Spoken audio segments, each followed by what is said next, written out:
The Great Wall of China is not a single wall, but a long family of walls, watchtowers, passes, and barriers built across many centuries.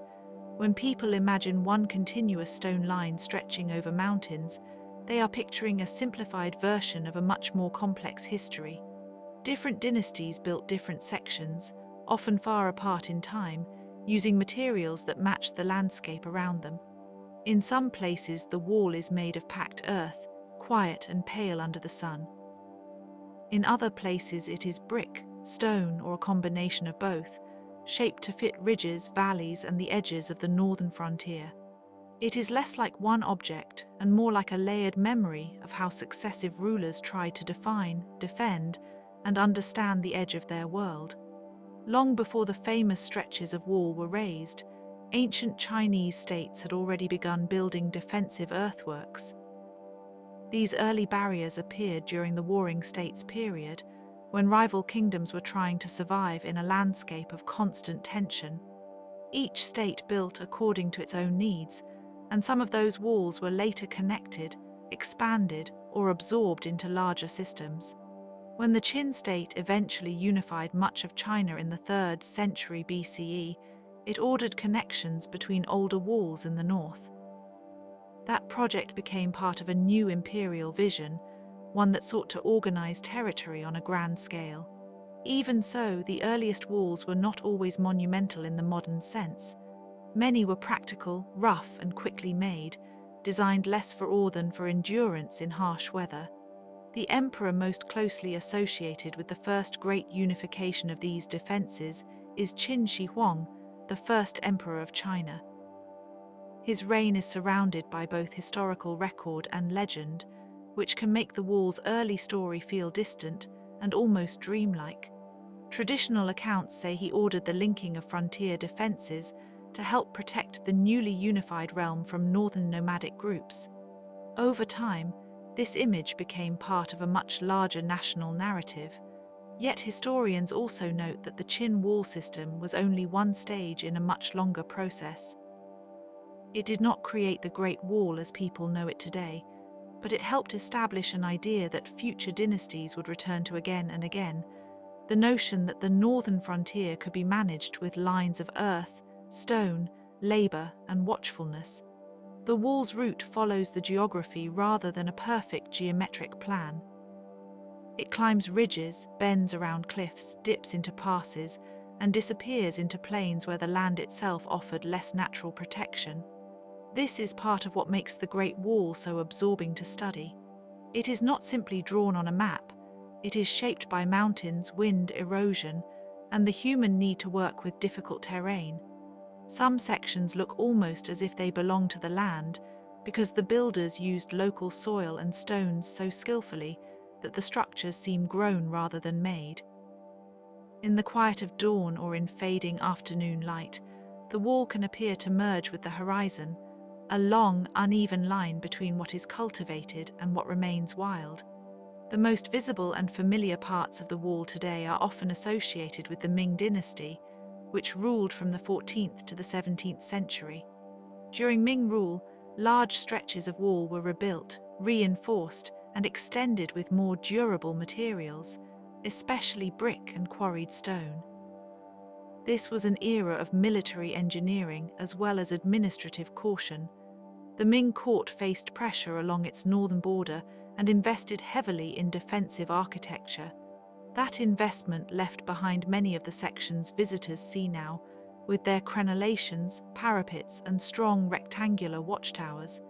These later walls were not just barriers. They were part of a larger defensive system that included signal towers, garrisons, supply routes, and strategic passes where movement could be observed and regulated. The watchtowers themselves are among the wall's most evocative features. They rise at intervals like steady companions along the ridgeline, each one serving a practical purpose while also giving the wall its rhythm. From a distance, they seem almost silent, but in their active years they would have been full of movement and coordination. Soldiers could store supplies there, rest between patrols, or raise smoke by day and fire by night to send messages across long distances. The system relied on visibility and timing, turning the landscape into a chain of signals. A single watchtower might seem small beside the vastness of the wall, yet together they created a network of awareness, connecting isolated points into a larger defensive order.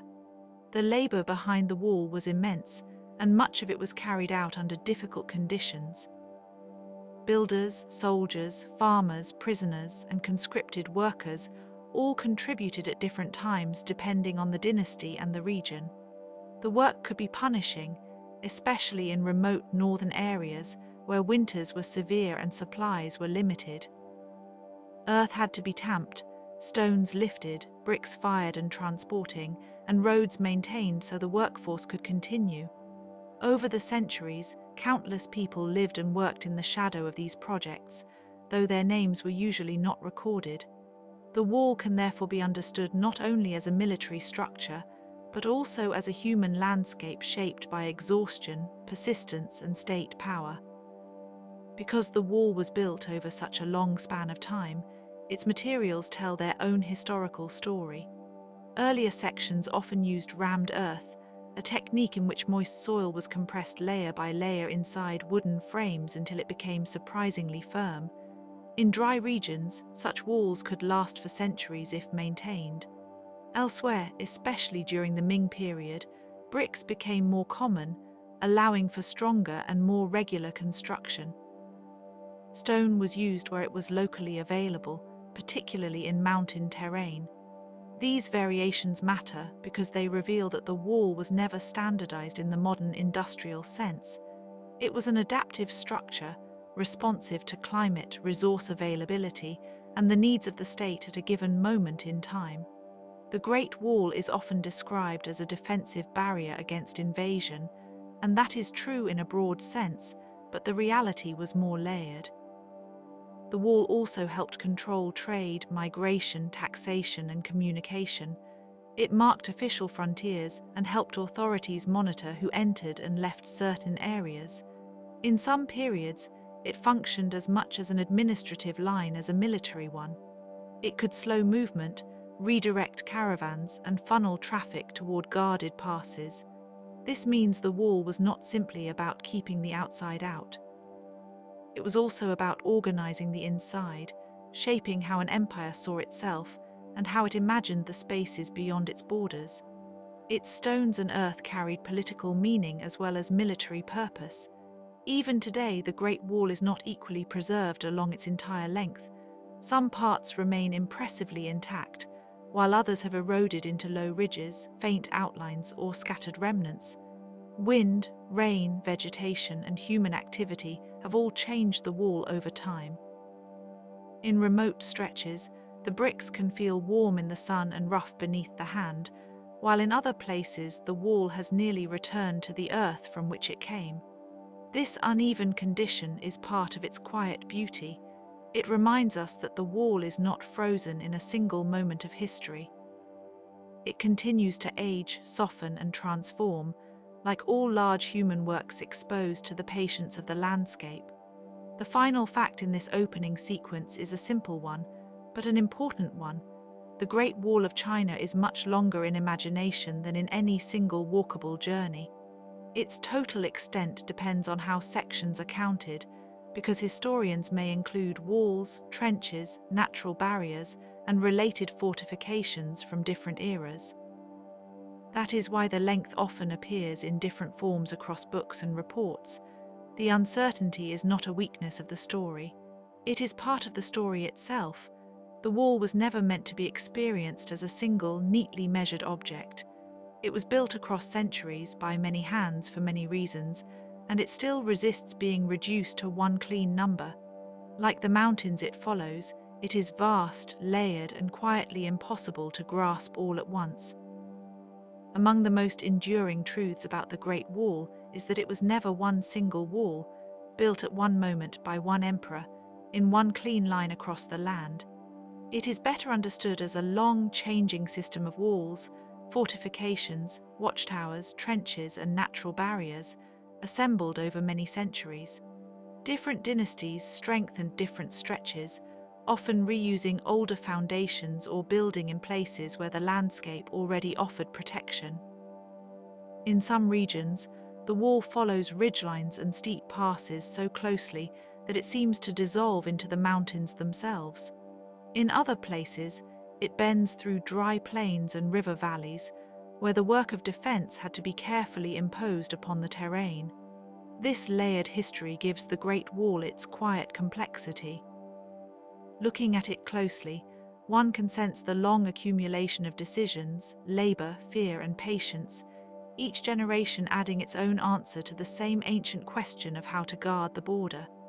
Much of the wall's most famous form comes from the Ming dynasty, when large sections were rebuilt with greater durability and more consistent planning. Before that, earlier walls had often been made from tamped earth, stone, and wood, materials that could be effective but were vulnerable to weather and erosion. The Ming rulers, facing ongoing pressure from northern horse-riding groups, invested heavily in stronger construction. They used fired bricks in many stretches, along with stone foundations and carefully engineered ramparts. This made the wall more lasting, but also more visually familiar to modern visitors. In the soft morning light, the brick surfaces can seem almost gentle, though they were once part of a severe military system. The craftsmanship varies by region, and scholars still study how local resources, labor systems, and strategic priorities shaped each segment. Even within a single era, the wall was never perfectly uniform. It was practical architecture first, and monumental symbol only in hindsight. The labor behind the wall was immense, and it likely involved soldiers, peasants, convicts, and conscripted workers, depending on the period and place. Historical records do not always preserve the individual voices of those who carried stones, mixed mortar, or pressed earth into layers under the open sky. What remains are accounts of enormous mobilization and state demand, suggesting that the wall was built not by one class alone, but by many hands under difficult conditions. The work would have been physically exhausting, especially in remote and mountainous areas where water, tools, and food had to be brought in over long distances. Summer heat and winter wind would have made the days feel even longer, yet the wall also created an entire rhythm of settlement and service around itself. Supply routes formed, garrisons appeared, local communities adapted to the presence of the frontier. In this sense, the Great Wall was not just a barrier placed on the land. It was a system that reshaped the lives of those who built, guarded, and lived near it. Watchtowers were essential to that system, and they give the wall much of its quiet architectural character. Rising at intervals along ridges and passes, they allowed soldiers to observe movement across vast distances and send signals quickly from one point to the next.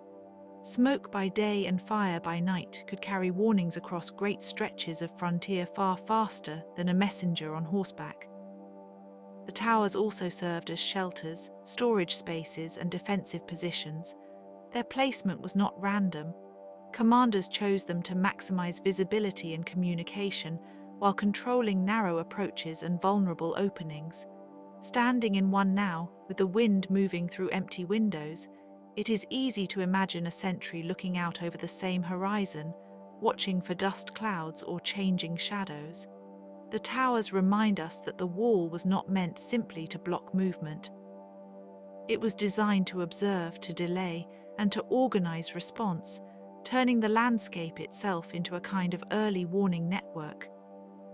The wall's relationship with the landscape is one of its most fascinating qualities, because it often seems less imposed than negotiated.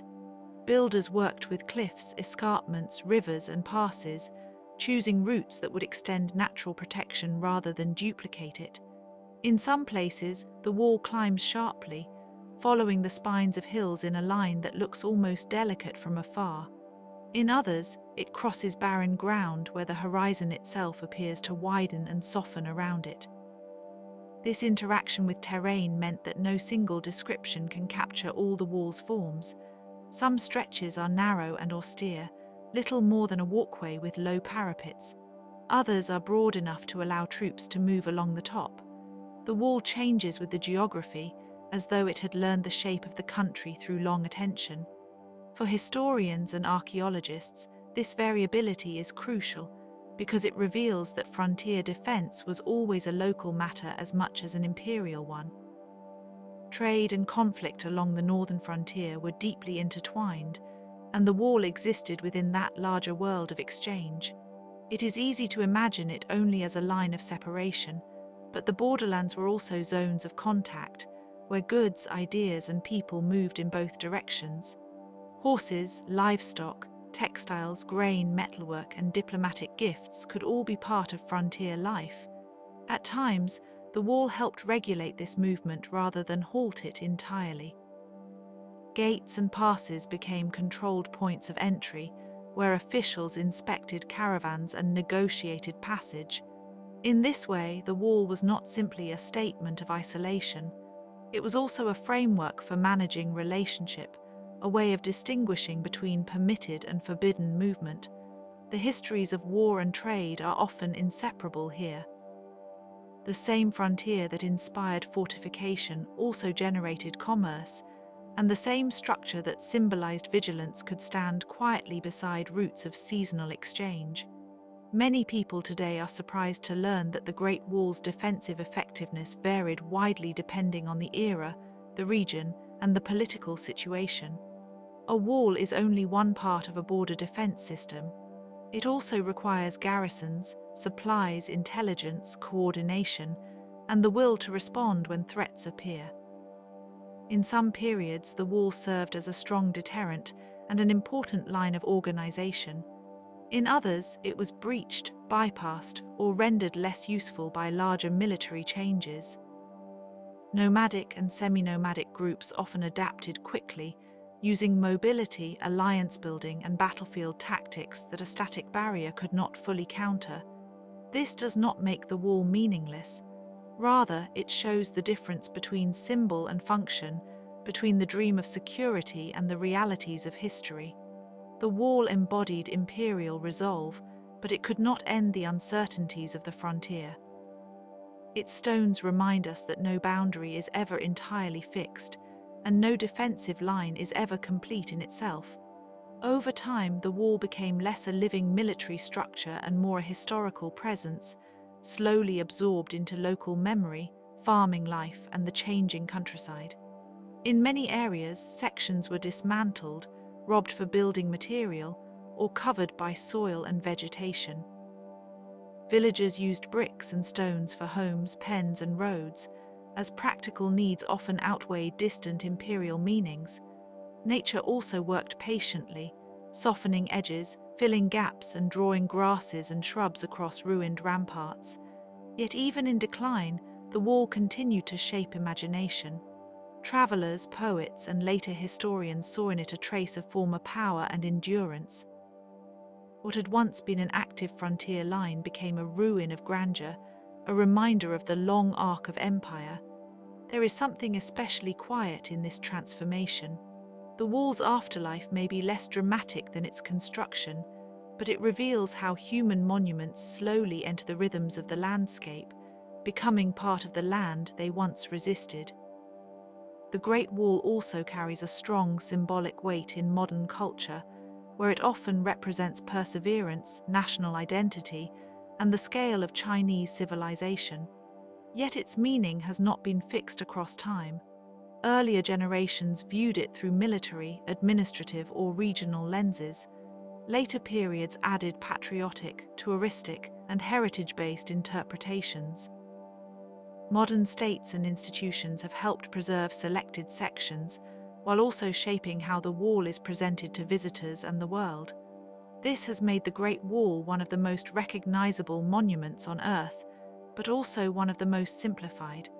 In popular imagery, it is sometimes treated as if it were a single uninterrupted line visible from the moon, a myth that has persisted for years despite repeated correction. The real wall is more complicated and more interesting. It is long, broken, varied, and historically layered. Its power lies not in a simple legend, but in the patience of its surviving stones and the deep human effort they represent. The myth that the Great Wall can be seen from space, and especially from the moon, is one of the most persistent stories attached to it. In reality, the wall is generally difficult to distinguish with the naked eye from low Earth orbit unless conditions are especially favorable.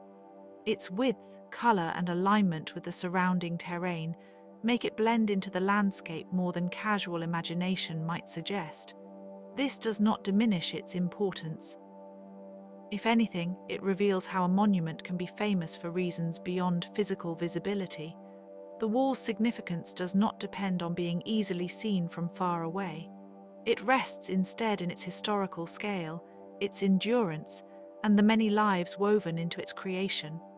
The persistence of the myth itself is interesting because it shows how people often want monuments to be even larger than they are, as if size alone could fully express meaning. But the Great Wall's real grandeur comes from detail, not exaggeration. Even in the present day, there are still stretches of the Great Wall that remain relatively remote, quiet, and less restored, where one can experience a more rugged sense of the structure's original setting.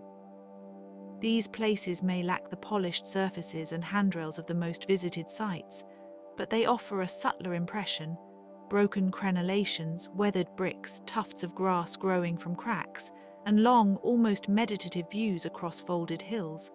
In such places, the wall feels less like a famous attraction and more like an ancient trace moving through a vast landscape. The silence there can be profound. Wind passes over the masonry. Birds circle above the ridges. The stones hold warmth from the day and release it slowly into the evening air. After so many centuries, the Great Wall still carries both human intention and natural quiet. It remains a place of defense in memory, but also a place of reflection, where history seems to settle gently into the contours of earth and sky. One of the most fascinating things about the Great Wall is that, even today, it is not a single wall in the simple sense most people imagine. It is really a vast family of walls, watchtowers, barriers, trenches, and natural defenses, built and rebuilt over many centuries by different rulers in different regions. Some sections are made of packed earth, quiet and weathered, blending almost softly into the landscape. Others are stone, brick, and mortar, rising more sharply from mountain ridges. In places, the wall seems to sink into the hills rather than stand apart from them. This layered identity is part of what makes the Great Wall so remarkable. It is less like one continuous line drawn across China, and more like a long memory written into the land, with each dynasty leaving its own faint handwriting. That sense of accumulation becomes even clearer when you look at the many dynasties involved in its construction. The Qin dynasty is often remembered for the earliest major linking of existing fortifications, but later dynasties repeatedly repaired, extended, and redesigned those defenses. The Han, for example, pushed walls farther into the northwest as the empire expanded along trade routes and frontier corridors. Centuries later, the Ming dynasty would become the best-known wall builders, creating many of the most recognizable surviving sections. Each period had different fears, different technologies, and different political needs. Some rulers wanted to protect farmland and settlement zones. Others aimed to control movement along borders. In this way, the Great Wall reflects not one decision, but a long succession of decisions, each made in a different historical climate, each responding to a different sense of uncertainty. A great deal of the wall's form was shaped by the practical work of geography. Builders did not always choose the easiest route, but rather the most useful one. They followed mountain ridges, narrow passes, river valleys, and other natural features that could strengthen the defenses without requiring an entirely straight man-made barrier. This is one reason the wall can look so dramatic in photographs, curling across steep slopes like a pale stone ribbon. Yet, from a military perspective, that was part of the point. A ridge line could offer visibility, making it easier for guards to spot movement far below. A narrow pass could be sealed with a smaller amount of labor than an open plain. In a very real sense, the wall was designed to collaborate with the land, borrowing height and distance from the mountains themselves. The labor behind the Great Wall was immense, and the human cost is one of the most serious parts of its history. Soldiers, peasants, convicts, and laborers were all employed at different times, often under harsh conditions. Some were conscripted, some punished, and many worked in remote areas with extreme weather, limited supplies, and exhausting demands. Historical records describe deaths from cold, injury, hunger, and overwork, though the exact numbers are impossible to confirm with certainty. Over time, stories grew around the wall's construction, including legends of sorrow and sacrifice that capture the emotional weight of the project. Whether every detail is factual or not, these traditions reveal how deeply people associated the wall with endurance and suffering. It stands not only as architecture, but as a reminder of the many hands that shaped it, often invisibly. Because the wall stretches over such long distances, its defensive system depended on communication as much as on stone and earth. Watchtowers were placed at intervals so that guards could observe the horizon and send messages quickly. In some periods, smoke signals were used during the day and fire at night to warn of approaching threats. Different combinations of smoke, flame, and beacon could carry coded information about the size or direction of an enemy force. This system was simple in concept but elegant in practice, turning a chain of towers into a vast communication network across the frontier. In the quiet of evening, it is easy to imagine those towers glowing one after another along a distant ridge, each one answering the next, passing a warning through the dark before the sound of any army could arrive. The Great Wall was never only a barrier against invasion. It also helped regulate trade, migration, and political authority. Gates and passes could be controlled, taxed, or closed, making the wall a tool for managing movement rather than simply stopping it. This is especially important when thinking about the frontier as a living zone of exchange. Merchants, envoys, herders, soldiers, and local communities all moved across and around these borderlands in different ways. Some sections of wall-guarded routes connected to the Silk Road, where goods, ideas, and people traveled between east and west. So while the wall is often imagined as a symbol of separation, it was also part of a larger system that organized contact. It did not freeze history in place. It guided history, slowed it in some places, and redirected it in others. Another quiet detail often overlooked is the wall's relationship to weather. Across centuries, wind, rain, snow, and temperature shifts have continually reshaped it. Earthen sections erode more quickly, especially where vegetation is sparse and storms are frequent. Brick and stone can survive longer, yet they too suffer from cracking, loosening, and collapse. In mountain regions, frost can widen tiny fractures, and summer heat can weaken mortar over time. The wall therefore lives in a constant conversation with climate. It is not a static monument preserved outside of nature, but a structure exposed to nature every day. That slow wear gives many surviving sections a softened, almost ancient texture, as if the landscape has gently claimed them back grain by grain, season by season. There is also a deeper geographical story in the wall's presence near deserts and grasslands. Much of northern China historically bordered steppe regions, where mobile pastoral societies lived and traveled with their herds. The wall emerged partly from the long relationship between agrarian states and nomadic or semi-nomadic neighbors, a relationship shaped by both conflict and exchange. It would be too simple to describe one side as permanently aggressive and the other as purely defensive. The frontier was a zone of diplomacy, raiding, alliance, trade, and adaptation. Some groups crossed the wall in war, others in commerce, and still others through negotiated permissions. The wall therefore reflects a broader pattern in human history. Borders are rarely only edges. They are places where societies meet, misunderstand, borrow from each other, and change. If you look closely at surviving sections, you can see that the Great Wall was built with a remarkable attention to local materials. Builders used whatever was available nearby, which is why the wall changes so much from place to place. In some areas, tamped earth was the most practical choice, compressed into sturdy layers. Elsewhere, especially where stone was abundant, builders created walls of rough rock or carefully laid bricks. The mortar itself varied by region and era. This adaptability reveals the wall as a deeply practical engineering project rather than a single standardized monument.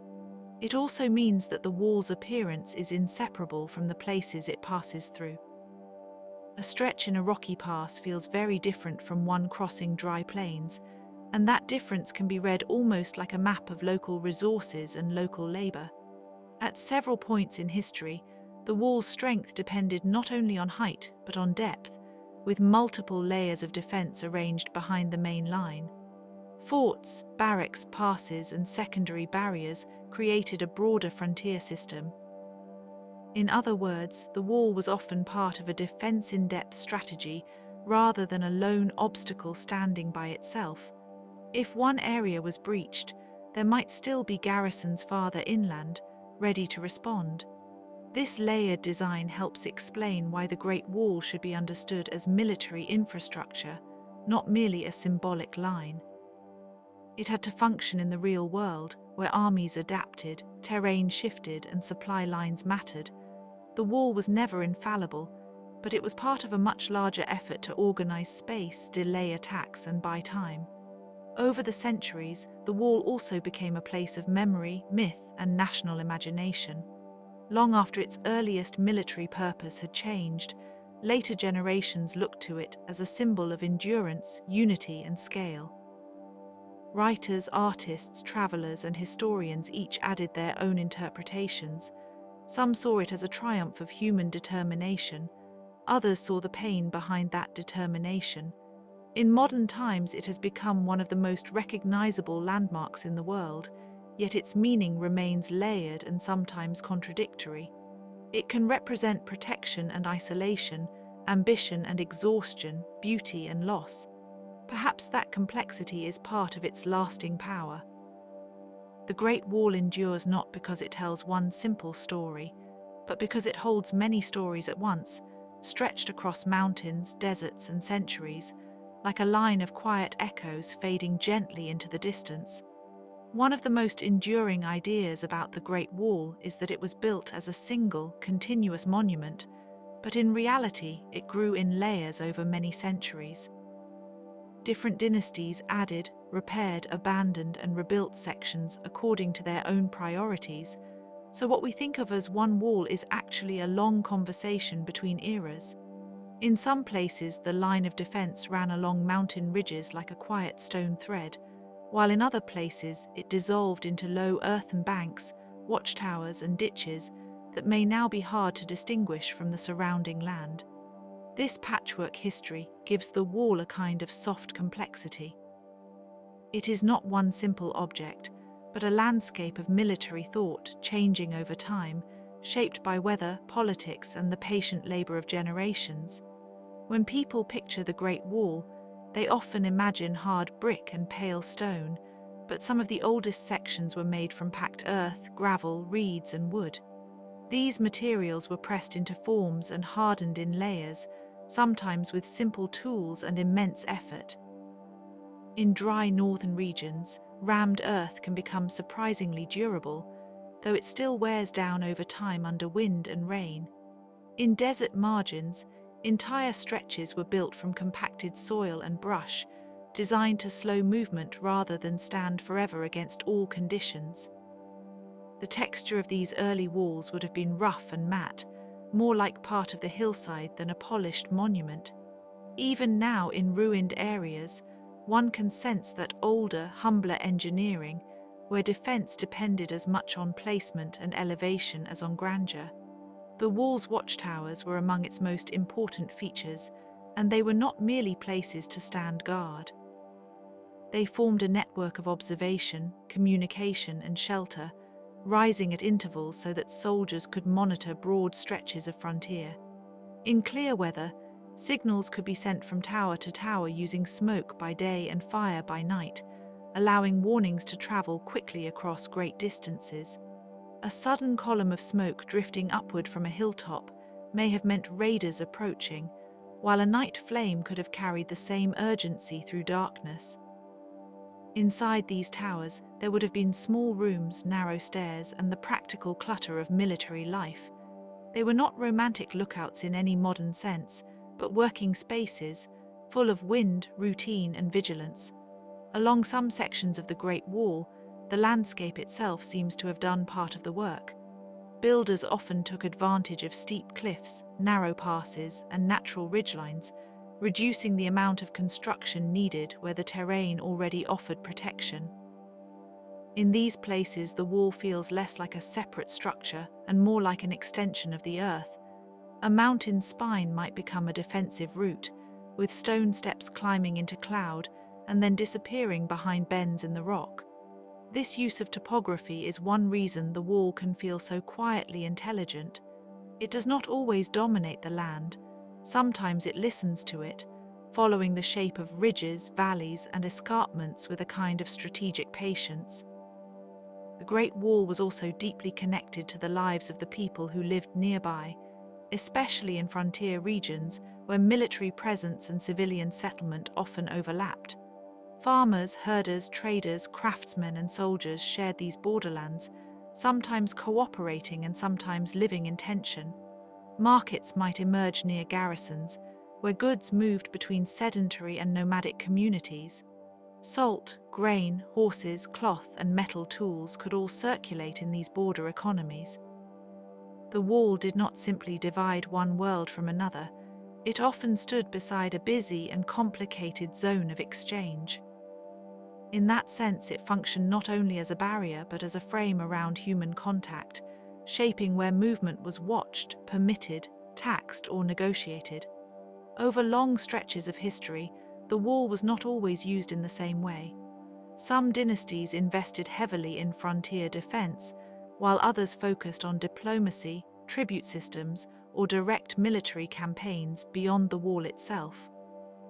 There were moments when soldiers stationed there faced serious threats, and other moments when the line was maintained more symbolically than militarily. This changing usefulness is one reason historians debate how effective the wall really was as a defensive system. It could delay movement, signal danger, channel traffic, and create strategic advantages, but no wall is perfect in itself.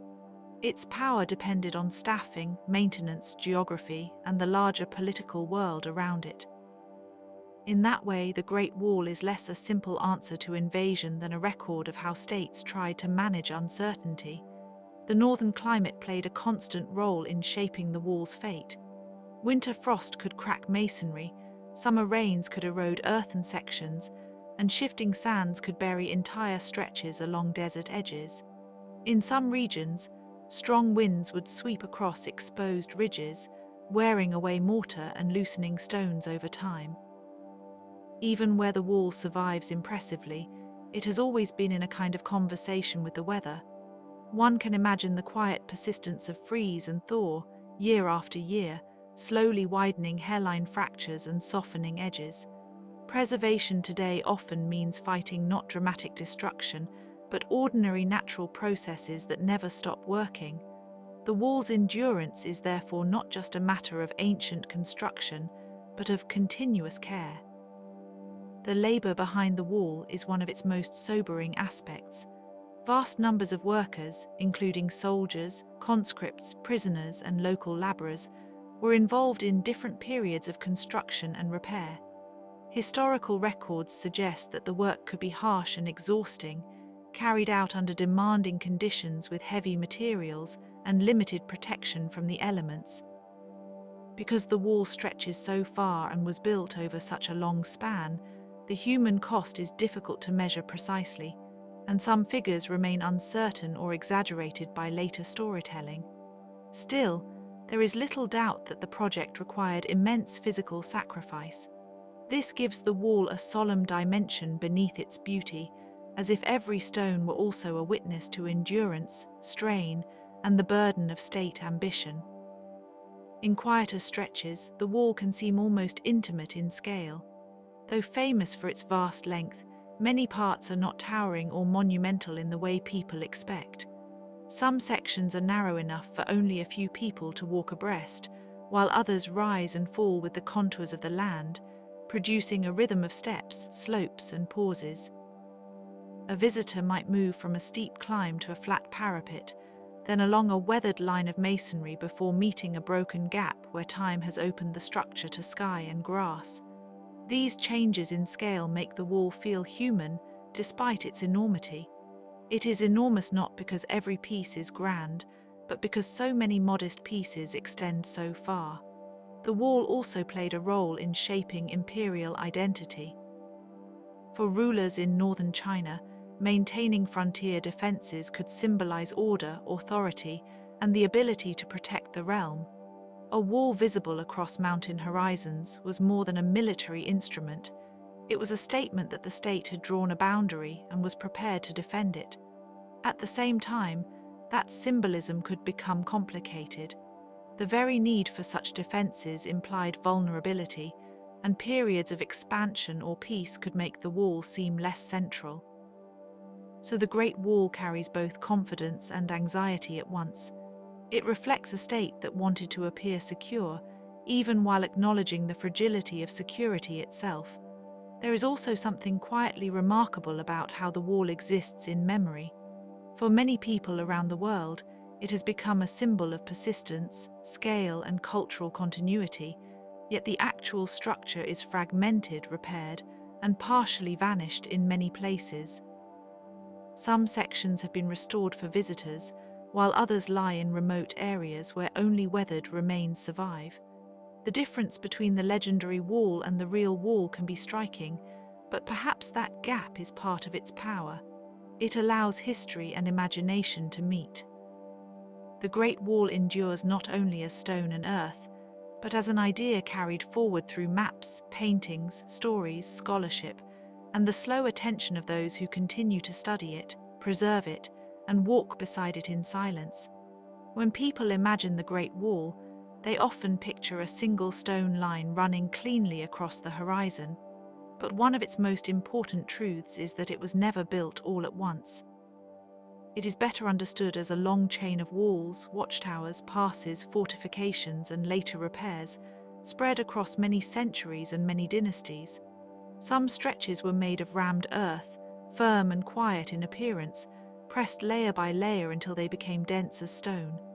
Other sections used brick, cut from nearby clay and baked in kilns that once glowed warmly in the northern air. In some places there were simple barriers of packed soil and brush, and in others there were imposing battlements with carefully measured walkways. This variety tells its own story.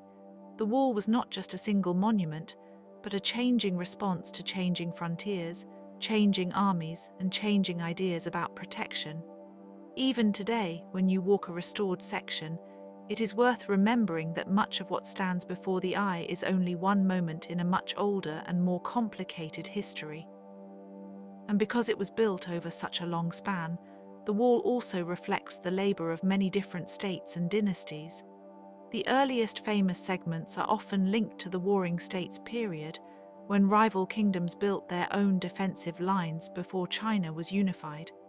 Later, the Qin dynasty connected and extended some of these barriers after unification, creating a larger northern defense system. Then came the Han, who pushed fortifications farther west in order to secure routes and garrisons along the edge of the expanding empire. Much later, the Ming dynasty rebuilt enormous stretches in brick and stone, leaving behind the most visible sections admired by visitors today. In this way, the Great Wall is not simply one structure from one era, but a layered record of political change. It is a reminder that empires do not stay still, and that walls, like rivers of memory, are shaped by many hands over many generations. The labor behind the wall was immense, and it is impossible to think about the monument honestly without thinking about the people who built it. Soldiers, peasants, convicts, laborers, and artisans were all drawn into the work at different times, often under harsh conditions. They carried earth in baskets, lifted stone blocks, mixed mortar, and hauled materials up steep slopes where the wind could feel sharp even in daylight. Some workers lived in temporary camps near the construction sites, while others were drafted from distant regions and sent far from home.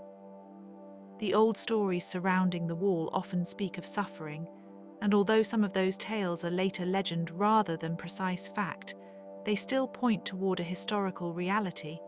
The wall depended on vast human effort. It grew from exhaustion as much as from strategy. When we look at its long ridges in the quiet of evening light, we are also looking at the traces of endurance, discipline, and sacrifice that rarely appear in the stone itself.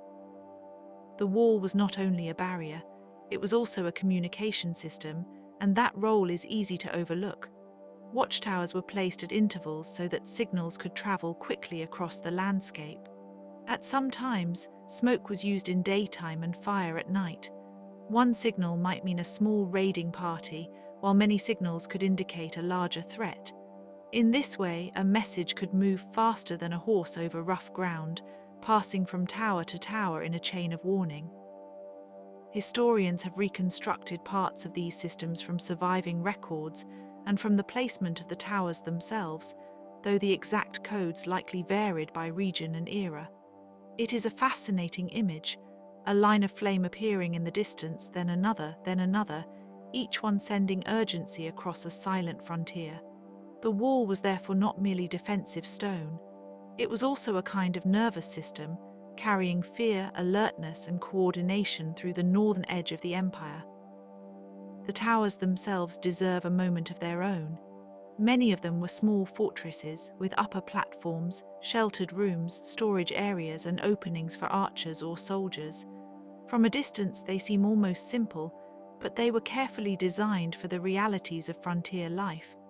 A tower had to provide shelter from biting wind, observation over long distances, and a defensible place if fighting came close. Some towers stood high on ridges, where the view could stretch across valleys and broken hills, while others guarded passes where movement had to narrow. Over time, the towers also became places of rest and waiting. Soldiers stationed there would watch the horizon through long hours of pale winter light or under summer skies filled with dust. In the stillness of those places, the wall was not a dramatic line, but a series of pauses, each one holding attention over a wide, quiet landscape. It is also worth remembering that the Great Wall did not stand alone. It was part of a wider frontier world that included garrisons, beacon stations, supply roads, gate passes, and military farms. The wall supported a system of movement as much as a system of exclusion. Troops had to be fed, repaired equipment had to be moved, and messages had to travel between command centers and distant outposts. Merchants and officials passed through selected gates, while local communities lived nearby and adapted to the presence of soldiers and fortifications. In this sense, the wall was not a clean border between civilization and wilderness, as older romantic images sometimes suggest. It was more like a managed edge, constantly negotiated by policy, weather, trade, and conflict. The frontier was alive. It changed with seasons and politics, with migration and diplomacy, with the arrival of new rulers and the fading of old arrangements. Across many centuries, different peoples lived near, traded near, or fought near the wall, and this adds another layer to its meaning. The northern frontier was never inhabited by only one culture or one identity. Nomadic confederations, settled farmers, military colonists, merchants, and imperial officials all moved through the region in different times and combinations. Some groups were treated as threats, while others were partners in trade or diplomacy. The wall was built in part because the relationship between the agrarian states of China and the peoples of the steppe was complicated, changing, and not easily reduced to simple opposition. Horses, wool, grain, metal goods, and diplomatic gifts all traveled in these borderlands. In that way, the wall marks not only separation but contact. It stood where worlds met, and where the lines between them were often blurred by necessity. Materials used in the wall also reveal how closely it was tied to the land itself. Builders often worked with what was nearby, especially in remote regions where transporting heavy stone over long distances would have been difficult. In dry areas, they used layers of tamped earth, sometimes mixed with gravel, reeds, or crushed stone to improve strength. In more developed or later sections, especially under the Ming, bricks became more common, along with lime mortar and carefully fitted stone bases. The result is a monument that seems to rise organically from the mountains in some places, as if the ridge itself had been shaped into defense. There is something quietly beautiful in that adaptation. The wall does not look identical from region to region because it was never meant to be. It was practical first and majestic almost by accident through the scale of its purpose and the sheer persistence of its building. Weather too played a constant role in the wall's life. Northern China can be harsh, with deep winter cold, sharp winds, summer heat and sudden storms that wear away at exposed surfaces. Erosion has always been one of the wall's silent companions. Rain can soften packed earth, frost can crack stone, and wind can carry away fine particles year by year. In some regions, sections have vanished almost completely, leaving only low ridges or broken lines in the dust. In other places, the wall survives because later generations restored it or because the terrain protected it from the worst damage. This slow weathering is important to the wall's story because it reminds us that monuments are never entirely fixed. They age, they settle into the landscape, they become part of the same natural processes that once threatened the frontier they were built to guard. For all its military origins, the Great Wall also became a symbol in later centuries, and this symbolic life may be even larger than its original function. By the modern era, the wall came to represent endurance, national scale, historical continuity, and human achievement on a grand level. It appears in poems, paintings, schoolbooks, political imagery, and travel memory. Some of these uses are idealized, and some are simplified, but together they show how a wall built for defense became a cultural emblem. People who never climbed a tower or walked a battlement still know the wall as a familiar image of China itself. That transformation is striking.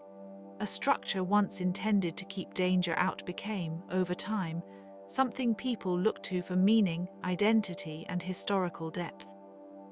It stands now not just as old stone, but as a quiet symbol carried in the imagination. And there is something deeply human in the experience of standing on it or even seeing it from a distance. The wall follows ridges and drops into valleys, so that from one viewpoint it can seem endless, and from another it disappears behind a slope before returning again farther on. This rhythm gives it a strange and restful beauty. It is monumental, yet it bends with the land. It is ancient, yet every restored section has a fresh texture underfoot. Visitors often speak of the silence there, broken only by footsteps, wind, and the soft voices of other travelers. In quieter moments, the wall can feel less like a defensive line and more like a long conversation with history. It invites reflection on time, labor, ambition, and impermanence, all while resting peacefully among mountains that have watched over it for centuries. One of the most persistent ideas about the Great Wall is that it can be seen from space, but that familiar claim is not really true in the simple way people often imagine. From low Earth orbit, trained astronauts have said the wall can sometimes be distinguished under ideal conditions, but only when light, weather, and contrast are just right, and even then it blends easily into the landscape around it. It is narrow, often follows the contours of the land, and in many places is made from materials that match the surrounding earth. What makes the wall so remarkable is not that it glows obviously against the planet, but that it stretches across it with such patient continuity. Its real power is in scale and endurance, in the long human effort required to shape a line across mountains, deserts, and plains, rather than invisibility from a distant sky. That sense of endurance becomes even more vivid when we think about the wall's appearance in different seasons. In the northern Chinese landscape, winter can bring a stark and beautiful silence. Snow settles on the crenellations, softening the hard geometry of stone and brick. In some places, the wall seems to disappear into mist, while in others its ridges rise from white slopes like a spine laid gently across the hills.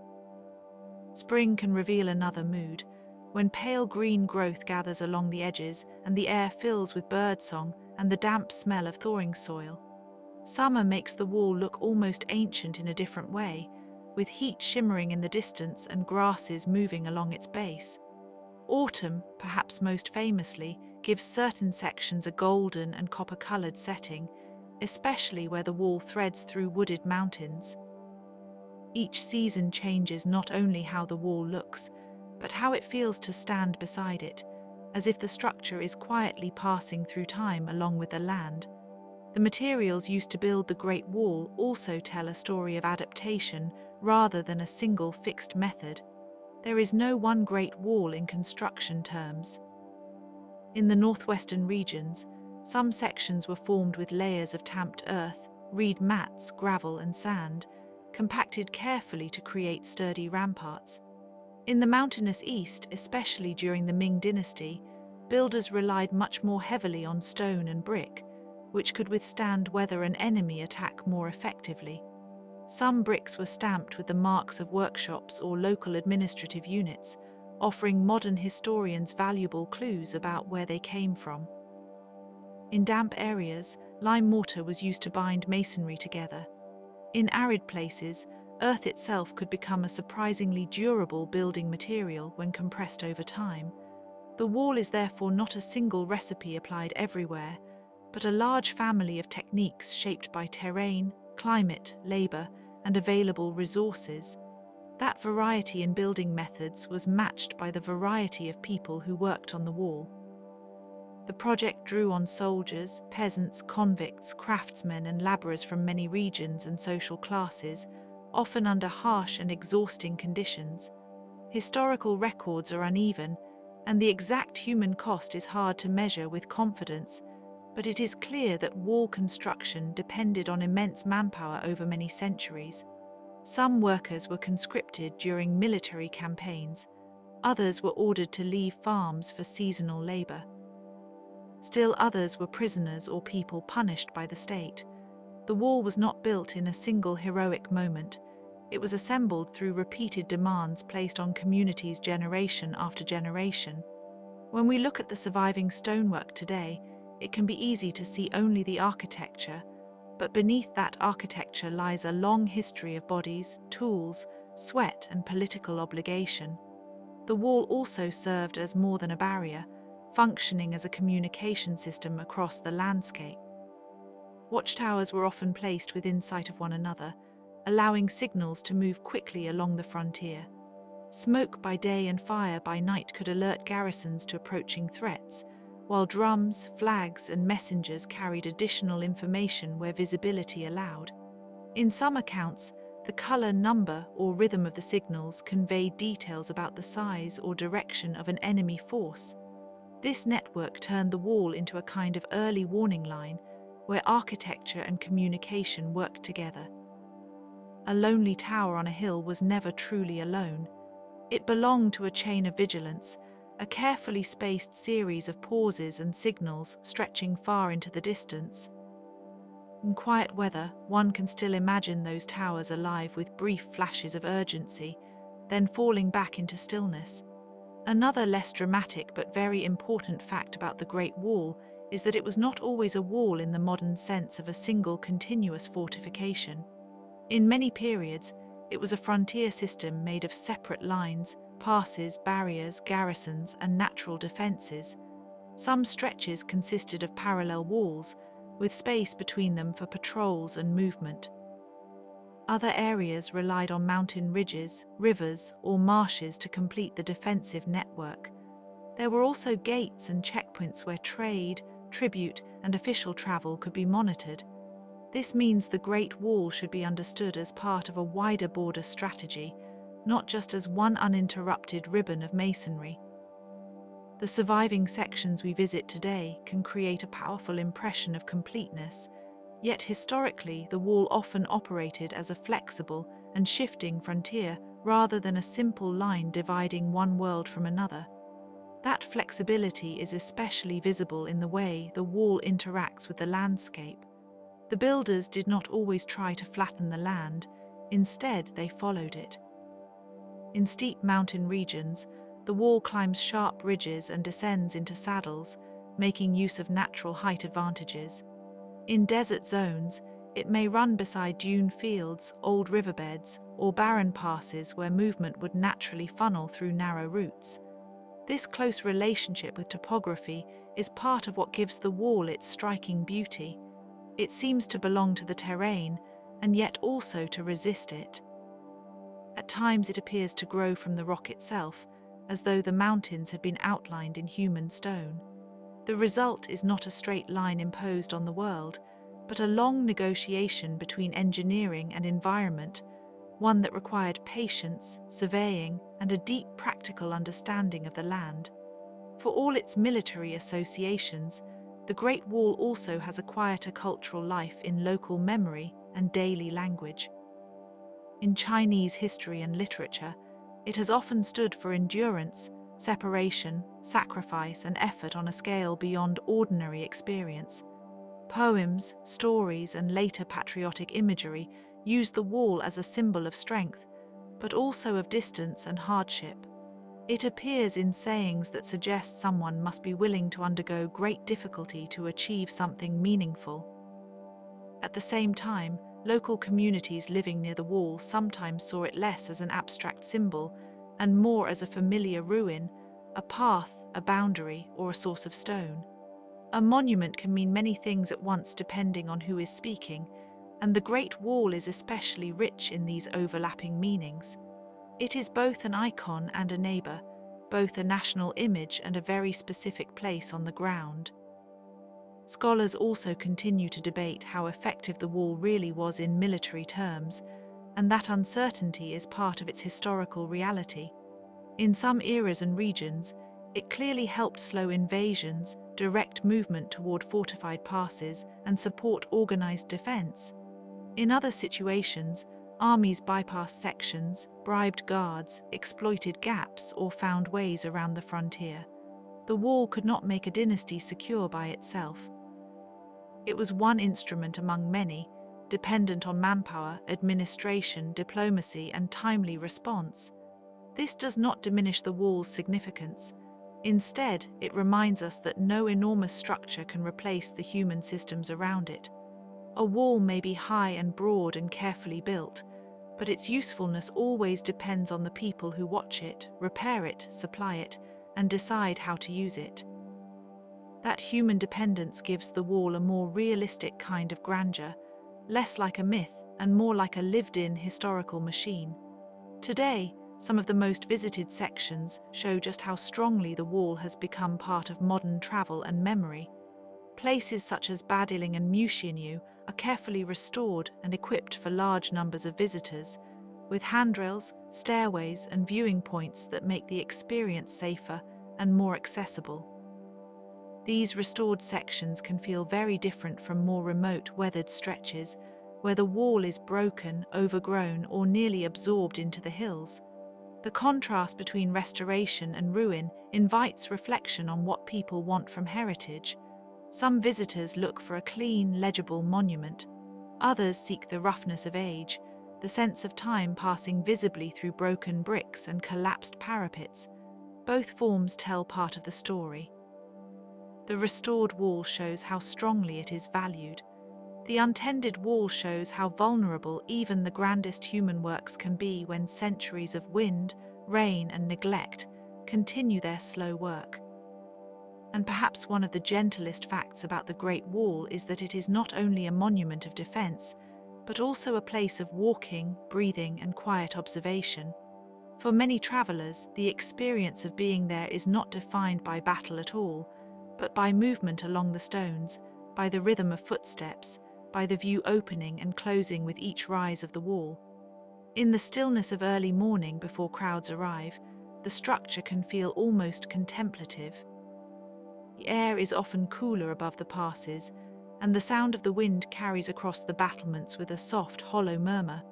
From a distance, the wall may seem like a single idea made visible, but up close it is full of textures: worn brick, rough mortar, lichen, grass roots, and the subtle unevenness of centuries.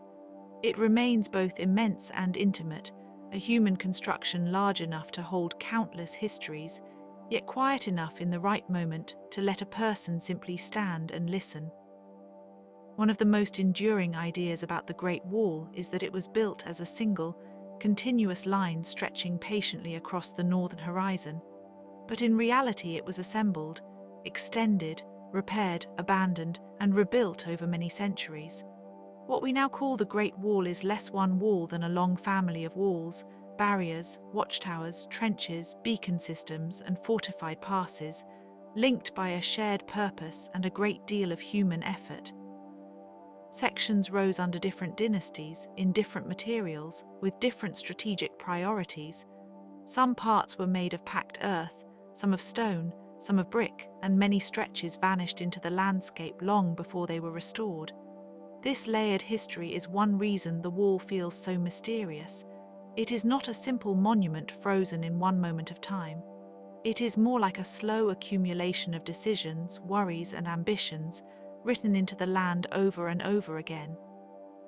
As the wall stretches through dry plains, broken ridges, and mountain corridors, it follows the logic of geography as much as politics. Builders often chose the crest of a ridge or the lip of a hillside because those lines offered both visibility and natural resistance. From a distance, the wall seems to climb in a deliberate, almost graceful way, as if it were part of the mountain itself. In some places it runs so close to sharp slopes that the pathway feels suspended between sky and stone. The choice of route was rarely random. A wall placed on a high line could watch farther, signal faster, and make an enemy work harder to approach. Yet that same advantage also made construction more difficult. Materials had to be carried upward, often by hand or by pack animal, over steep and windy ground. So every useful bend in the wall represents a quiet compromise between what was desirable and what was possible.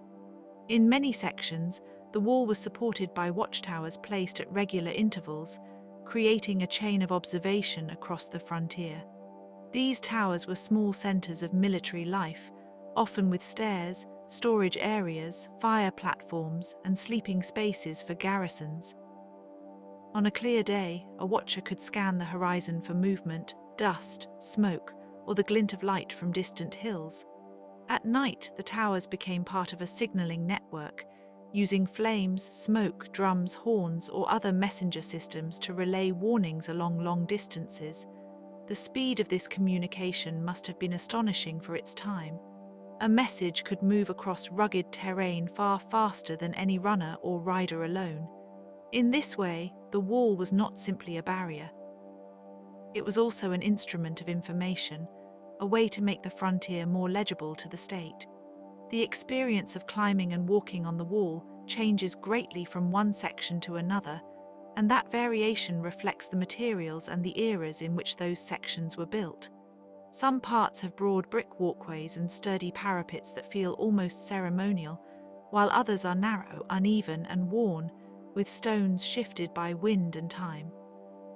In places where the wall was repaired during the Ming dynasty, the bricks can appear remarkably refined, fit together with a confidence that suggests strong administrative control and large-scale organization. Elsewhere, especially in older or more remote stretches, the wall becomes rougher, more fragmented, and more dependent on the local earth beneath it. The surface underfoot might be smooth in one section and crumbly in the next. A traveler moving along it would have encountered not a single uniform monument, but a changing procession of textures, each one telling its own part of the story. Something else that often surprises people is how much of the Great Wall was shaped by the labor of ordinary workers rather than famous generals. Soldiers certainly defended and maintained it, but huge numbers of peasants, conscripts, prisoners, and laborers contributed to construction at different times. Historical records describe the difficult human burden of these projects, though the exact numbers are often uncertain and debated. Local chronicles, official histories, and later tradition sometimes magnify the scale of suffering, while modern scholarship tries to separate legend from verifiable detail. What remains clear is that large frontier works demanded intense physical effort. Stone had to be cut, earth had to be packed, food had to be supplied, and tools had to be transporting over long distances. The wall is therefore not only a military structure, but a monument to administrative power, taxation, logistics, and the exhausting mobilization of human hands. Over time, the wall's strategic value changed as borders shifted and military tactics evolved. A barrier that made sense in one era could become less effective in another, especially when new political alliances, cavalry techniques, or weapons altered the balance of power. In some periods, frontier defense relied more on mobile armies, diplomatic arrangements, or fortified passes than on continuous walls.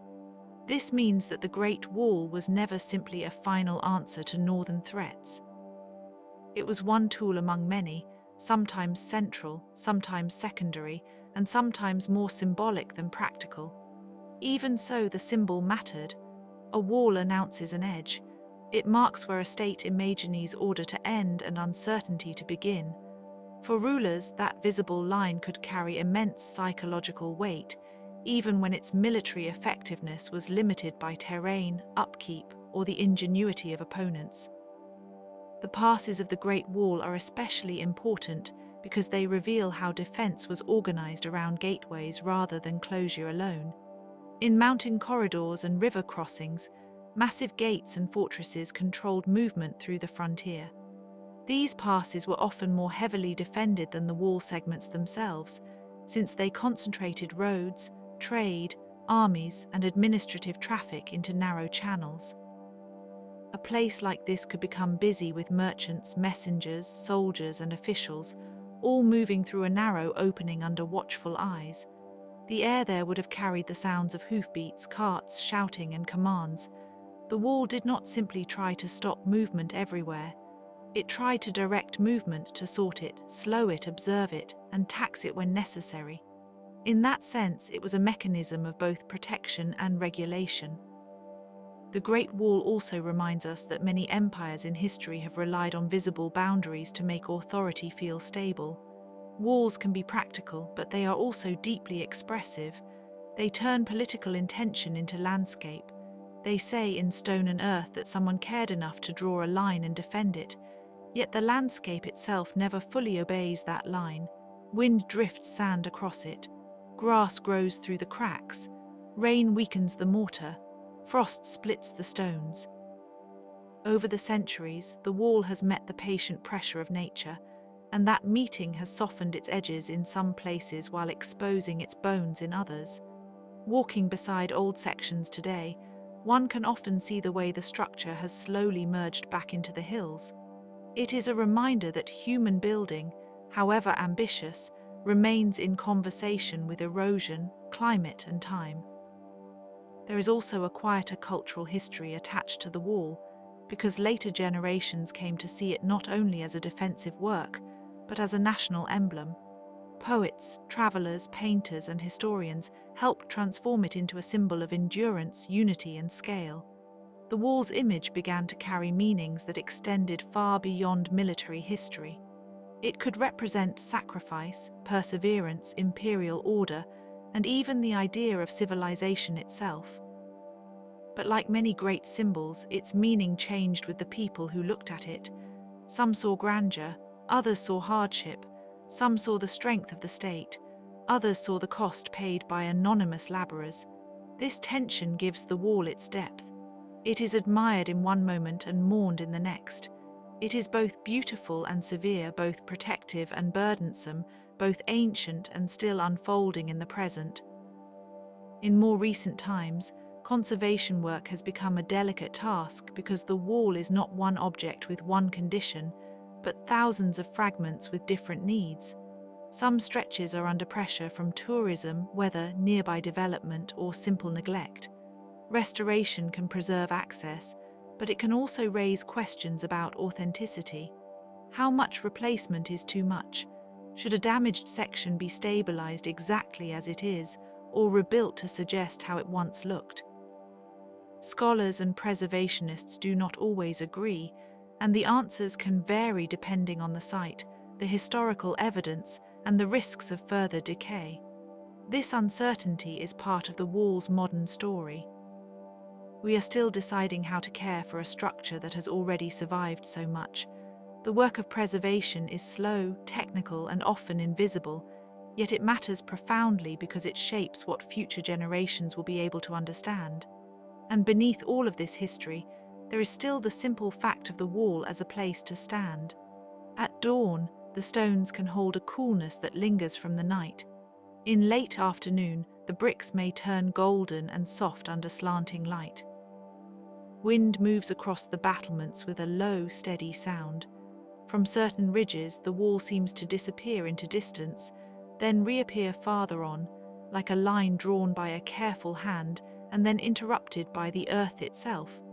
To imagine its construction, its watchfulness, and its long survival is to feel time stretching out in layers, one century resting on another. The Great Wall of China endures not because it remained unchanged, but because it kept changing with the world around it, carrying in its long, quiet form the memory of countless seasons, countless footsteps, and countless intentions laid gently into stone. By the time the Great Wall stretches across the imagination, it is easy to think of it as one single line, laid down at once, but in reality it is a layered construction of many eras, many rulers, and many local landscapes. That is part of what makes it so remarkable. The wall that visitors see today is not simply a relic of one dynasty frozen in time. It is the accumulated result of centuries of rebuilding, extending, abandoning, and reusing. Sections were raised, then weathered. Some were repaired into stronger forms, while others were left to fade into the hills. In a quiet way, the wall is less like a monument carved from a single vision and more like a long conversation between geography and history. Its stones, bricks, tamped earth, and watchtowers preserve traces of changing military needs, shifting political power, and the persistent human desire to define a border, even when that border moves with the seasons. In many places, the Great Wall follows terrain so closely that it seems to have grown out of the earth itself. Builders did not simply force a straight line across the land, because such a line would have been wasteful, vulnerable, and difficult to maintain. Instead, they traced ridgelines, skirted cliffs, and climbed through mountain passes, using the natural world as both shield and foundation. This gives the wall its gentle rhythm of rise and fall. One moment it rests along a low valley, and the next it slips upward into a steep, stony crest, where the wind can move freely and carry away the sounds of footsteps. From a distance, these bends and folds may look graceful, but they were born from practical calculation. A wall perched on high ground could watch farther, communicate signals more effectively, and force any approaching force to travel under difficult conditions. The land itself became part of the defense, and the wall became a kind of measured response to the shape of northern China. Many parts of the Great Wall were built with local materials, which means that the wall changes in appearance from region to region in ways that can feel almost like a slow passage through different climates. In some northern areas, especially where stone is abundant, the wall appears rugged and heavy, made of stacked blocks and rough masonry. In other places, it is built from rammed earth, pressed layer upon layer with wooden forms, clay, gravel, and sometimes reeds or brush to strengthen the structure. These earthworks could be surprisingly durable, particularly in dry climates, and they absorb the color of the surrounding hills, blending softly into the landscape. Later builders, especially in the Ming period, often used fired bricks, lime mortar, and stone foundations, giving the wall a more uniform and imposing appearance. Yet even then, local variation remained. The wall was never just one material or one style. It was a practical response to place, shaped by what could be gathered nearby, carried by laborers, and sustained over long distances. The people who built and maintained the wall came from many different backgrounds, and their stories are often only partially visible in the surviving records. Soldiers were assigned to garrison duty, farmers could be pressed into labor during state campaigns, and convicts or other coerced workers were sometimes used for the heaviest tasks. In this sense, the wall was not created by abstract imperial will alone, but by the bodies and endurance of countless ordinary people. They hauled soil, carried bricks, mixed mortar, and moved materials across difficult terrain. Some lived in harsh frontier conditions for years, separated from home by distance and duty. Their work was essential, but their names usually remain unknown. Historical documents may record quantities, commanders, and repair schedules, yet they rarely preserve the quiet exhaustion of those who climbed the slopes with baskets and tools. When standing near the wall today, it is worth remembering that the monument is also a record of labor, discipline, and human cost, even when those details are softened by time. The Great Wall also functioned as a communication system, which is often less visible than its stonework, but just as important. Towers along the wall were not merely lookout points. They formed a network through which messages could move rapidly from one place to another. Smoke by day, fire by night, drums, flags, and other signals allowed warnings to travel much faster than troops on foot. A small disturbance near a frontier post could become a chain of alerts stretching for miles. The system depended on visibility, coordination, and discipline, and it worked best in clear weather, when the horizon could be read like an open page. In some periods, beacon towers were spaced carefully to ensure that one signal could be seen from the next. This created a kind of silent language across the frontier. Even now, when the towers stand empty against the sky, one can imagine them carrying news through mist, across ridges and over valleys, each flame or plume of smoke briefly illuminating the structure's true purpose. It is easy to imagine the wall only in terms of defense, but its history also reveals much about administration and state power. Building and maintaining such an enormous structure required planning on a scale that connected distant provinces to the central court. Officials had to organize workers, collect resources, inspect sections, and respond to military changes. Materials had to be transporting, accounts had to be kept, and labor obligations had to be managed over immense distances. This made the wall not only a military barrier, but a demonstration of administrative reach. The ability to mobilize so many people and so much material spoke to the strength of the state, but also to the pressures placed upon it. When a dynasty was strong, the wall could be repaired and extended with confidence. When the state was strained, upkeep could falter, and sections could decline. In that way, the wall reflects the rhythm of government itself, ambitious in one era, fragile in another, always dependent on the difficult balance between authority, geography, and supply. Some stretches of the Great Wall were built with surprising sophistication in their defensive features. Watchtowers could contain storage space, barracks, and platforms for observation or archery. Gates and passes were often reinforced with additional walls, barbicans, and layered entrances designed to slow movement and funnel traffic. In certain places, the wall was not just a line, but a system of linked obstacles. A hostile force might face steep approaches, narrow pathways, and multiple points of resistance before reaching a fortified gate. This complexity suggests that the wall's designers were thinking not only about stopping invasion outright, but about delay, control, and the shaping of movement. In frontier warfare, time could matter as much as strength. If an enemy could be delayed long enough, reinforcements might arrive, signals might spread, and the defensive line could hold. The wall therefore embodied a strategic patience built into the fabric of stone and earth. The wall's relationship with the people living near it was not always purely martial. In many frontier regions, it influenced trade, travel, and daily life in subtle ways. Gates and passes could become places where goods were inspected, taxes were collected, and exchange was regulated. Merchants moving between regions might pass through fortified corridors where officials monitored who entered and left.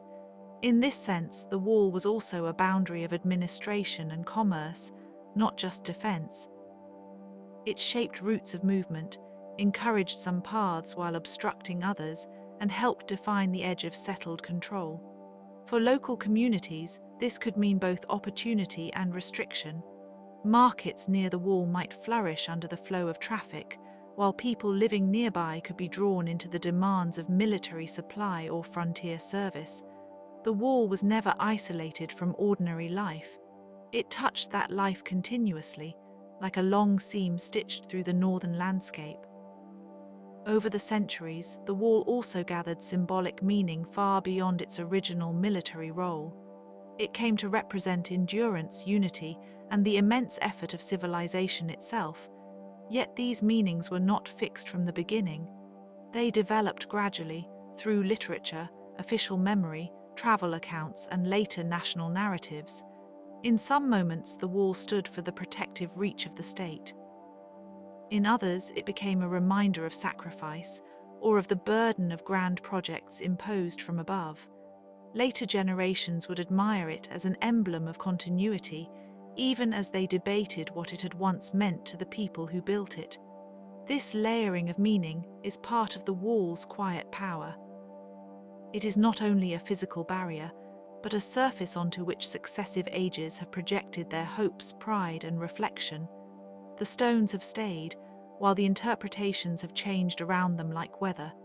Even now, the Great Wall is not a single uniform ruin, because different sections have been affected by erosion, restoration, tourism, and neglect in very different ways.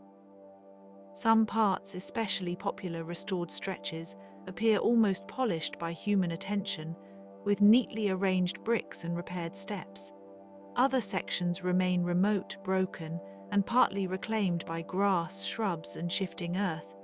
In these quieter areas, the wall can seem to dissolve back into the landscape, becoming a line of collapsed ridges or scattered masonry.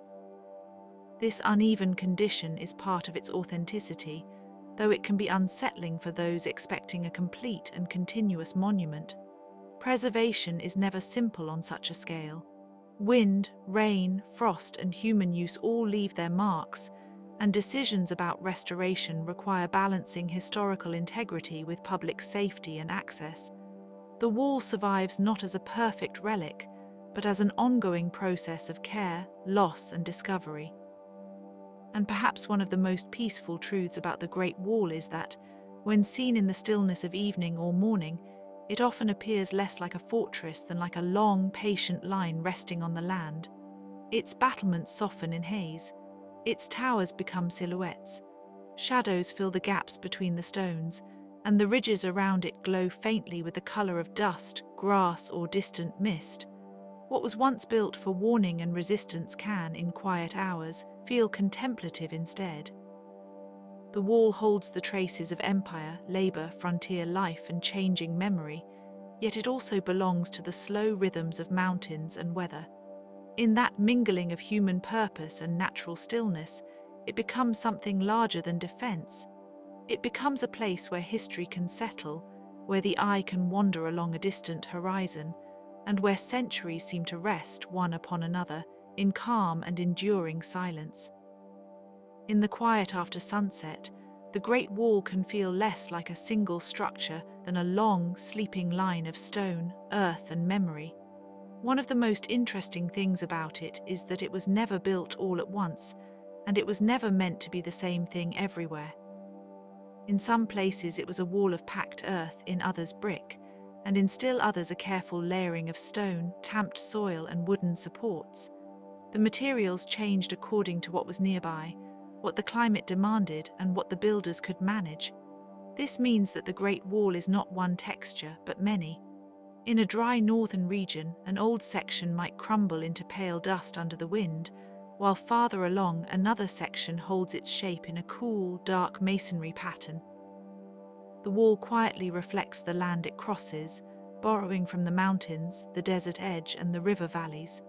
Even today, when people speak of the Great Wall as if it were one continuous object, it is more accurate to imagine a long chain of local solutions, each one shaped by practical needs and by the hands that made it. As the wall stretches across different terrain, it follows ridgelines more than flat ground whenever possible. and that choice tells us a great deal about ancient military thinking. Building on high ground offered a broad view of the surrounding land, making it easier to spot movement from far away. The silhouette of the wall on a ridge can look almost like a careful seam stitched into the mountains. Soldiers stationed there would have looked out over valleys and passes, watching for dust, smoke, or the glint of movement in the distance. In a peaceful moment, the same elevated path would have carried wind rather than alarm, and the wall would have been part of the skyline, a pale thread against a wide sky. This preference for ridges also reduced the amount of earth that needed to be moved in some areas, though it brought its own difficulties. Transporting stone, food, and water upward was hard work, especially in cold weather or under summer heat. So every section of wall carries both a strategic logic and the memory of strenuous labor. Some of the wall's most famous watchtowers appear at regular intervals, but their spacing was not always perfectly uniform. The placement often depended on visibility, local topography, and the needs of communication. A tower might stand where two valleys meet, or where a curve in the mountain makes a hidden approach suddenly visible. These towers were small worlds of their own. A fire brazier might send smoke by day and flame by night, while flags, drums, or horn signals added other layers of warning. In this way, the wall became not just a barrier but a kind of long-distance language. A single sign of trouble could move quickly from one tower to the next, traveling much faster than a rider could. It is easy to imagine the hush of an evening watch, the smell of wood smoke, the roughness of stone under a guard's hand, and the patient attention required to notice a signal in time. The towers remind us that the wall was as much about communication as it was about defense. There is also a quieter truth about the Great Wall. It was never completely sealed. Even at its most active periods, it had gates, controlled crossings, mountain passes, and routes that connected people, animals, goods, and messengers. The wall was designed to channel movement as much as to stop it. This is one reason historians sometimes describe it as a border system rather than a simple barrier. Armies could be directed through narrow passes, customs could be monitored, and trade could be watched rather than abandoned. In some places, merchants and travelers passed through under official supervision, carrying tea, salt, cloth, metal tools, or horses. The presence of the wall could actually encourage certain forms of exchange by concentrating them at predictable points. So even while the wall separated one region from another, it also organized contact. The stone corridors and gates made borders legible, turning a broad and shifting frontier into something that officials could observe, tax, and defend. The wall, in that sense, was not only about keeping people out, it was also about deciding how and where the outside could meet the inside. The labor behind these structures was enormous, and much of it came from soldiers, peasants, convicts, and laborers pressed into service over many centuries. Ancient building campaigns could be harsh, especially in remote areas where supplies were limited and weather was unforgiving. Workers had to quarry stone, dig earth, carry bricks, cook food, and sleep in rough camps near the construction sites. The wall we see today is therefore not only a monument to imperial ambition, but also a record of human endurance and exhaustion. Historical accounts and later legends often speak of the suffering involved, though the exact numbers are difficult to know with confidence. Some stories became symbolic over time, including tales of separated families and unnamed workers whose lives were absorbed into the scale of the project. Whether every detail of those stories is factual or not, they reflect a real historical truth. Monumental architecture often rests on difficult, anonymous labor. Beneath the quiet profile of the wall at dawn lies a history of hands, backs, baskets, ropes, and long days spent shaping an impossible line across the earth. Another fascinating aspect is that the Great Wall has been repaired, dismantled, reused, and rebuilt so many times that different sections preserve different centuries at once. A traveller moving along it may pass from older rammed earth remains to later brickwork, and then into collapsed stretches where only fragments survive. In some places, local people reused bricks and stones for houses, roads, and field walls. In others, weather and neglect slowly returned the structure to the hillside. This layering of loss and repair makes the wall feel less like a finished object and more like an ongoing historical conversation. Every period touched it differently. Some dynasties strengthened it, others neglected it, and some used it for short-term military needs before shifting their attention elsewhere. Even when the wall was not actively maintained, it remained in cultural memory, becoming more famous in later centuries as a symbol than as a living defense line. The wall that appears in postcards, paintings, and modern photographs is therefore a composite of many eras and of many levels of survival. The Great Wall is often imagined as a straight line, but in reality it bends, climbs, dips, and breaks with the landscape. That irregularity is one of the reasons it feels so natural when viewed from afar. Rather than forcing the land into a rigid shape, many builders followed the contours of the mountains. This made construction more efficient in some places and more difficult in others. Steep slopes could be treacherous, and sharp turns would have demanded careful measurement and planning. Yet the resulting form has a graceful rhythm. From a distance, the wall may seem to rise and fall like a slow breath across the hills. In misty weather, its curve disappears into cloud and reappears farther along, as if it were only partially awake. This close relationship with terrain also means that the wall can never be fully understood from one viewpoint alone. To know it, one must keep moving, noticing how it changes with altitude, light, and season. In winter, it can be stark and pale. In summer, it may be softened by grasses and climbing plants. In every season, the land participates in the wall's presence. There are also many myths surrounding how the wall was built and how visible it is. One of the most persistent is the idea that it can be seen easily from space. In reality, visibility depends on conditions, equipment, and context, and the wall is usually much less obvious than popular imagination suggests. This myth, however, reveals something interesting about human fascination with scale. The Great Wall is so long that people naturally search for an image large enough to match it, but the wall's power does not come only from distance. It comes from detail, the way a stone is fitted, the way an old stair narrows with use, the way a tower sits in silence over a valley. It is an object that rewards close attention more than dramatic exaggeration. The more one studies it, the more the wall becomes not a single miraculous line, but a collection of human decisions, each one local, practical, and limited. And yet, taken together, those small decisions create something vast enough to dominate the imagination. In some regions, sections of the wall also served as a boundary between ecological zones, not just political ones.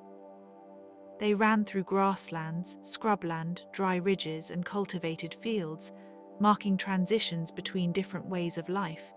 For farmers, the wall might represent security and the extension of settled land. For pastoral communities, it could signal a managed frontier or a place of negotiation.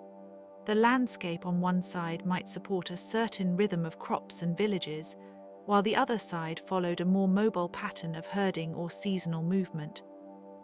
The wall did not erase these differences, but it made them more visible. It stood where worlds met, often at a slow and uncertain edge. In calm weather, grasses can grow near the base of the stones, and birds may perch on the crumbling ridges, unaware of the historical tension beneath them. This is part of the wall's quiet beauty. It is both an instrument of division and a home for natural life, a place where history and ecology settle together. And even now, after centuries of erosion, war, weather, and rebuilding, the Great Wall remains a living subject of preservation, research, and reflection. Archaeologists continue to study forgotten sections, uncovering foundations, roots, garrison remains, and details of construction that were once hidden by earth and time. Some parts are carefully restored for visitors, while others are left as ruins to protect their authenticity, or because the work of repair is too costly and delicate. Scholars debate dates, functions, and local variations because the wall spans so many dynasties and landscapes that no single explanation can fully contain it. That uncertainty is part of its enduring appeal. The wall is not fixed in one perfect form. It keeps revealing new layers as methods improve and as the land itself changes. In the stillness of evening, when the wind passes over a restored parapet or through a ruined gap, it is possible to sense both the long continuity of human effort and the gentle fragility of what survives. By the time the Great Wall reaches its eastern ending, it meets the sea at a place known as Shanhaiguan, where the mountains seem to step down toward the coast and the land opens toward the Bohai Gulf. This meeting of wall and water has long carried a quiet symbolic weight. For many travelers, it feels like a point where China's northern frontier is drawn in a single clear line, as if stone and brick could settle a vast and shifting history into one calm edge. The pass itself has been rebuilt many times, and what visitors see today reflects later Ming military architecture, but the deeper idea remains older than the present walls. Here the frontier was never only a line of defense. It was also a place of customs control, military watchfulness, and passage between worlds, where troops, merchants, officials, and envoys all had to negotiate entry. In the early morning haze, the sea air softens the hard geometry of the gates and towers, and the wall seems less like a barrier than a meeting point between mountain, land, and open water. Not far from this eastern terminus is a section often called Lealongtu, or Old Dragon Head, where the wall appears to extend directly into the sea. The name itself has a gentle, poetic force, as though the wall were a creature resting its head at the shoreline. This image is powerful, though the actual engineering is more practical than mythical. The masonry once helped secure the coastal pass and its fortifications, linking the inland defences to the maritime approach. Over centuries, storms, tides, and salt air have changed the shoreline, so the wall's relationship to the sea is not fixed. It shifts with erosion and accretion, reminding us that even the most monumental human works must live within changing natural conditions. In a quiet sense, this is one of the wall's recurring lessons. It was built for permanence, yet it has always been shaped by time, weather, and the slow movements of earth and water. Standing there, one can imagine the sound of waves beneath the wind and the long endurance of stone trying to hold its place. As the wall moves westward from the coast, it passes through a series of passes and fortresses that once formed a connected military system, though not always in a single uninterrupted line. Some sections were carefully linked, others depended on signal towers, patrol routes, and the cooperation of nearby garrisons. This is an important part of the wall's history, because it was never just a continuous barrier in the modern sense. It worked as part of a broader defensive landscape, with mounted troops, beacon fires, supply depots, and strategic passes. The wall's value lay as much in communication as in obstruction. Smoke signals by day and fire signals by night could relay warnings across long distances, sometimes in remarkably little time. In the stillness of a desert or mountain evening, those watchfires must have seemed almost unnaturally bright, little points of urgency against the dark. The system depended on discipline and visibility, and its effectiveness varied with weather, terrain, and the quality of the garrisons. Yet when it functioned well, it gave rulers a way to sense the frontier before danger arrived at the capital. That frontier world was not only military, it was also commercial, cultural, and deeply human. The wall and its passes controlled trade in horses, tea, cloth, salt, and grain, and in many places the line between defense and exchange was delicate. Officials inspected cargoes, taxed goods, and monitored movement, but local communities often depended on the traffic the wall made possible. Many border settlements grew in the shadow of the fortifications, their markets nourished by soldiers, travelers, and caravan routes. In this way, the wall did not simply keep people out. It also organized where and how they could come in. That distinction matters because it shows the Great Wall as a place of regulation rather than total closure. Some of the most important frontier interactions occurred at gates, where bargaining, translation, suspicion, and necessity all mingled in the same narrow space. The wall's stones did not erase contact, they shaped its form, and perhaps that is why the history of the wall feels so layered, because every defensive function was accompanied by a quieter story of exchange. Over the centuries, the wall changed with the dynasties that maintained it, and nowhere is this more visible than in the Ming period, when much of the surviving stone and brickwork was built or rebuilt.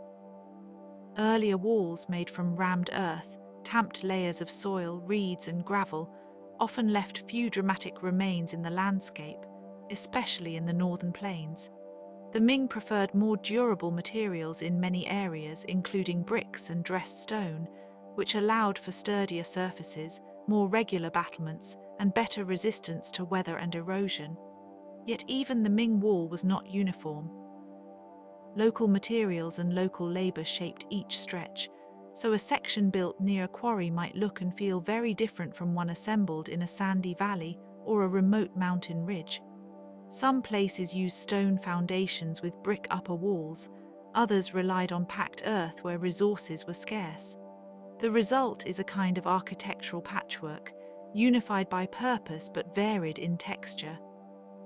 If you imagine the wall under soft afternoon light, you might notice these differences as subtle changes in color, grain, and shape, each one preserving the fingerprint of its region. The labor behind these constructions was immense, and the human cost is one of the wall's more solemn realities.